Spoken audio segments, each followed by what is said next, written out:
പ്രത്യേകത ഇതിന് ടെറിട്ടറി ഇല്ല എന്നുള്ളതാണ്. ജ്ഞാനായ വിഭാഗത്തിൽപ്പെടുന്ന ചെറുപ്പക്കാരെല്ലാം തന്നെ ഈ സംഘടനയുടെ കീഴിൽ വരുന്നു. ഇത് ലോകമെമ്പാടുമുള്ള ചെറുപ്പക്കാർ ഈ സംഘടനയുടെ കീഴിൽ വരുന്നു എന്നുള്ളതാണ് ഒരു പ്രത്യേകത. ഇവർക്ക് നിർബന്ധമായും ഇവർ പൊളിറ്റിക്കൽ പാർട്ടികളിൽ അംഗമാകില്ല എന്നത് മറ്റൊരു പ്രത്യേകത. അവർക്ക് സാമൂഹ്യമായ ലക്ഷ്യങ്ങളാണ് അധികം. ഇവിടെ ഈ ചെറുപ്പക്കാരനായ പ്രസിഡന്റ് ഈ ചെറുപ്പക്കാർക്കെല്ലാം തന്നെ നേതൃത്വം നൽകുകയും ലക്ഷ്യബോധം നൽകുകയും ചെയ്യുന്നു. എന്താണ് ഈ സംഘടനയുടെ ഉദ്ദേശ ലക്ഷ്യങ്ങൾ? നമുക്ക് അദ്ദേഹത്തോട് ചോദിച്ച് മനസ്സിലാക്കാം. ശ്രീ സാജു കണമ്പള്ളിയെ സ്വാഗതം ചെയ്യാം. ഞാൻ പറഞ്ഞ പോലെ എന്താണ് സാറേ ജ്ഞാനായ കാത്തലിക് യൂത്ത് ലീഗ്? ജ്ഞാനായ കാത്തലിക് യൂത്ത് ലീഗിനെ കുറിച്ച് പറയുമ്പം 1969 കേരള കത്തോലിക്ക സഭയിൽ യുവജനങ്ങൾക്കൊരു സംഘടന വേണം എന്നുള്ള ആവശ്യം മനസ്സിലാക്കിക്കൊണ്ട് ഇപ്പോഴത്തെ നമ്മുടെ ഹൈക്കോടതി ജസ്റ്റിസായ സിറിയക് ജോസഫ് നേതൃത്വം നൽകിക്കൊണ്ട് അന്നത്തെ കോട്ടയം രൂപതയുടെ പിതാവായ അല്ലെങ്കിൽ മെത്രാനായ ബഹുമാനായ തോമസ് തറയിൽ പിതാവിൻ്റെ അടുത്ത് ഇങ്ങനെയൊരു സംഘടനയെക്കുറിച്ച് ആവശ്യപ്പെടുകയും യുവജനങ്ങൾക്ക് ഒന്നിച്ചുകൂടാനും അവർക്ക് അവരുടെ ആശയങ്ങൾ പങ്കുവെക്കാനും ഒരു വേദി സൃഷ്ടിച്ചെടുക്കുന്നതിനായി ജ്ഞാനായ കാത്തലിക് യൂത്ത് ലീഗ് എന്ന പേരിൽ കോട്ടയം രൂപതയിൽ ഒരു യുവജന സംഘടന തന്നെ രൂപീകൃതമായി. 1969 നവംബർ 16 രൂപീകൃതമായി. ഇതിൻ്റെ ഉദ്ദേശ ലക്ഷ്യം എന്ന് പറയുന്നത് ജ്ഞാനായ സമുദായം എന്ന് പറയുന്നത് ലോകമെമ്പാടുമുള്ള ലോകത്തിൽ ഒരു കുടിയേറ്റ സംസ്കാരത്തിൻ്റെ പ്രതീകങ്ങളായ ഒരു സമുദായമാണ് ജ്ഞാനായ സമുദായം. AD 345 കൊടുങ്ങല്ലൂരിൽ ജ്ഞാനി തോമ എന്ന ഒരു വാണിജ്യ പ്രമുഖൻ്റെ നേതൃത്വത്തിൽ 7 ഇല്ലങ്ങളിലായി 72 കുടുംബങ്ങൾ 400ഓളം ആളുകൾ ഇവിടെ വരികയും ബിസിനസ് ലക്ഷ്യങ്ങൾ ഒപ്പം സഭയുടെ വളർച്ചയുമൊക്കെ മാത്രം ലക്ഷ്യമിട്ടുകൊണ്ട് കേരളത്തിൽ കൊടുങ്ങല്ലൂരിൽ കുടിയേറുകയും പിന്നീട് കോട്ടയം ആസ്ഥാനമായി പ്രവർത്തിക്കുകയും ഒക്കെ ചെയ്ത് ഇവിടുന്ന് ആ കുടിയേറ്റ പാരമ്പര്യം വീണ്ടും അമേരിക്കയിലേക്കും ഗൾഫ് പ്രദേശങ്ങളിലേക്കും യൂറോപ്യൻ രാജ്യങ്ങളിലേക്കും ഒക്കെ ഉണ്ടായി. അങ്ങനെ വീണ്ടും കുടിയേറ്റ സംസ്കാരത്തിലേക്ക് കടന്നു വന്ന ആ സമുദായത്തിൽ യുവജനങ്ങൾക്കൊരു വേദി, യുവജനങ്ങൾക്കൊരു സംഘടന വേണമെന്നുള്ള ആവശ്യത്തിന് ഉത്തരമായാണ് 1969 ഇങ്ങനെ സംഘടന രൂപീകൃതമായത്. ശരി, അതിനെക്കുറിച്ച് ചോദിച്ചോട്ടെ. ഇപ്പൊ കൊടുങ്ങല്ലൂർ വന്നെന്ന് പറഞ്ഞല്ലോ, എവിടെ നിന്നാണ് ഇവരെത്തിയത്? ഇറാഖ്, ഇപ്പോഴത്തെ ഇറാഖിലെ മെസപ്പൊട്ടാമിയ എന്ന സ്ഥലത്ത് നിന്ന് വാണിജ്യ പ്രമുഖനായ ഈ ജ്ഞാനി തോമയുടെ നേതൃത്വത്തിലാണ് 3 കപ്പലുകളിലായി കൊടുങ്ങല്ലൂരിലെത്തിയത് AD 345. ഒരു വലിയ സംസ്കാരത്തിന്റെ പാരമ്പര്യവുമായി അവരെത്തുന്നത് അല്ലേ? തീർച്ചയായിട്ടും. അത് കൊടുങ്ങല്ലൂരിലാണ്. കൊടുങ്ങല്ലൂർ വന്നു അന്നത്തെ ചേരമർ പെരുമാൾ വലിയ പദവികൾ നൽകി ഈ ജ്ഞാനായ സമുദായത്തെ ആദരിക്കുകയും കേരളത്തിലേക്ക് സ്വാഗതം ചെയ്യുകയൊക്കെ ചെയ്തു. പിന്നീട് വർഷങ്ങളോളം അവിടെ താമസിച്ചതിന് ശേഷമാണ് ഇങ്ങനെ കോട്ടയം പ്രദേശങ്ങളിലേക്കൊക്കെയായി ഛിന്നഭിന്നമായി കടന്നു വന്ന് വീണ്ടും ഒരു ഏകീകൃത രീതിയിൽ തന്നെ കോട്ടയം രൂപത ഉണ്ടായി. അപ്പോൾ ഇപ്പോഴും ആ പാരമ്പര്യവും ഒക്കെ കാത്തു സൂക്ഷിച്ചുകൊണ്ട് ഇപ്പോഴും നിലനിൽക്കുന്ന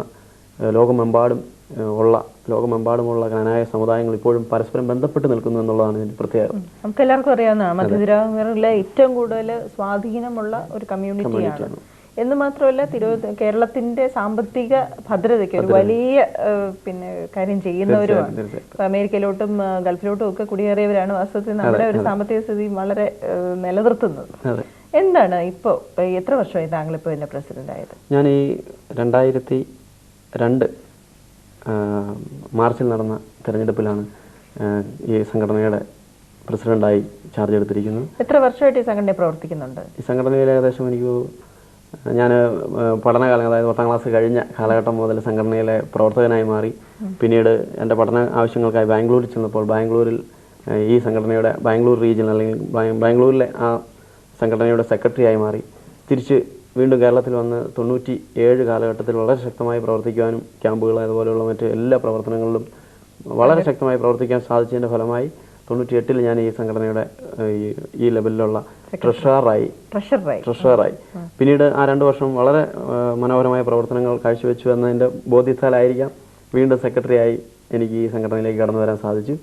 ആ സെക്രട്ടറി പദം 2002 അവസാനിച്ചു. വീണ്ടും ഇപ്പോൾ ഈ സംഘടനയുടെ പ്രസിഡന്റായി മാറിയിരിക്കുകയാണ്. ശരി, താങ്കൾ ജോയിൻ ചെയ്യുമ്പോൾ ഈ സംഘടനയുടെ പ്രസിഡന്റ് ആരായിരുന്നു? അന്നത്തെ കാലഘട്ടത്തിൽ ഇന്ന് ഈ നിയമസഭയിലെ കടുത്തുരുത്തിയുടെ MLA ആയ ബഹുമാനപ്പെട്ട സ്റ്റീഫൻ ജോർജ്, അത് അദ്ദേഹം എനിക്കൊരു അഭിമാനമുള്ള അദ്ദേഹം എൻ്റെ ഇടവക്കാരൻ കൂടിയാണ്. ഞാൻ പ്രതിദാനം ചെയ്യുന്ന പള്ളിയിലെ അംഗം കൂടിയാണ്. അദ്ദേഹം വന്ന് ഞങ്ങൾക്ക് വലിയ പ്രചോദനമായിരുന്നു. ഞങ്ങളുടെ പള്ളിയിലെ യൂണിറ്റ് പ്രസിഡൻ്റായി, അതിനുശേഷം രൂപത സെക്രട്ടറി ആയി, പിന്നീടാണ് രൂപത പ്രസിഡൻ്റായി. ആ പ്രസിഡന്റ് പദവിക്ക് ശേഷമാണ് അദ്ദേഹം രാഷ്ട്രീയ രംഗത്തേക്ക് കാൽവെപ്പ് നോക്കിയുണ്ടായി. ഇന്ന് അദ്ദേഹം MLA ആയി മാറിയിരിക്കുന്നത്. അന്ന് ഈ സംഘടനയിൽ 10ാം ക്ലാസ് കഴിഞ്ഞ് ജോയിൻ ചെയ്യുമ്പോൾ എന്തൊക്കെ ചെയ്യാൻ പറ്റും, എന്തൊക്കെ കാര്യങ്ങളാണ് താങ്കൾക്ക് ചെയ്യണം എന്ന് ആഗ്രഹം ഉണ്ടായിരുന്നത്? സംഘടന നമ്മൾ ആദ്യം 10ാം ക്ലാസ് ഒക്കെ കഴിഞ്ഞ് കടന്നു വരുമ്പോൾ ഉണ്ടാകുന്ന ആ ഒരു വൈകാരിക ആ ഒരു ആവേശത്തിൽ സംഘടനയിൽ എന്താണെന്ന് വെച്ചാൽ നമ്മുടെ ഇടവകളിൽ യുവജനങ്ങൾ, ആൺകുട്ടികളും പെൺകുട്ടികളും ഒക്കെ ഒന്നിക്കുന്നു. വിവിധങ്ങളായ പരിപാടികളിൽ ക്യാമ്പുകളെ, സെമിനാറുകളെ. ഈ ക്യാമ്പുകളിലും സെമിനാറിലൊക്കെ എന്തൊക്കെയാണ് സംഭവിക്കുന്നത്? ക്യാമ്പുകളിൽ മിക്കവാറും നമ്മുടെ വ്യക്തിത്വ വികാസം, അതുപോലെ സാമൂഹിക പ്രതിബദ്ധത, ഇതൊക്കെ വളർത്തിയെടുക്കാൻ പറ്റുന്ന വിഷയങ്ങളുമായി ബന്ധപ്പെട്ട്, അതുപോലെ തന്നെ കരിയർ ഗൈഡൻസ് ക്യാമ്പുകൾ, ഈ ക്യാമ്പുകളാണ്. ഈ ക്യാമ്പുകളിൽ ഇങ്ങനെ വിഷയങ്ങൾ പഠിക്കുന്നതോടൊപ്പം തന്നെ നമുക്ക് ഒരുപാട് അംഗങ്ങളെ പരിചയപ്പെടാൻ സാധിക്കുന്നു.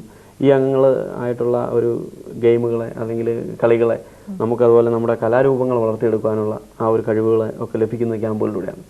അപ്പോൾ എനിക്ക് തോന്നുന്നത്, ഞാനൊക്കെ ഒരിക്കലും ഒരു വേദികളിൽ പ്രത്യക്ഷപ്പെടാനോ അല്ലെങ്കിൽ പ്രസംഗിക്കാനോ അങ്ങനെയുള്ള വേദികളിലോട്ടൊന്നും ഒരിക്കലും വന്നിട്ടില്ല. ഞാനൊക്കെ ആകെ കാണിക്കുന്ന വല്ല സ്റ്റേജിലൊക്കെ വല്ല ടാബ്ലോ ഒക്കെ കാണിക്കാൻ വളരെ ഇഷ്ടമൊക്കെയായിരുന്നു.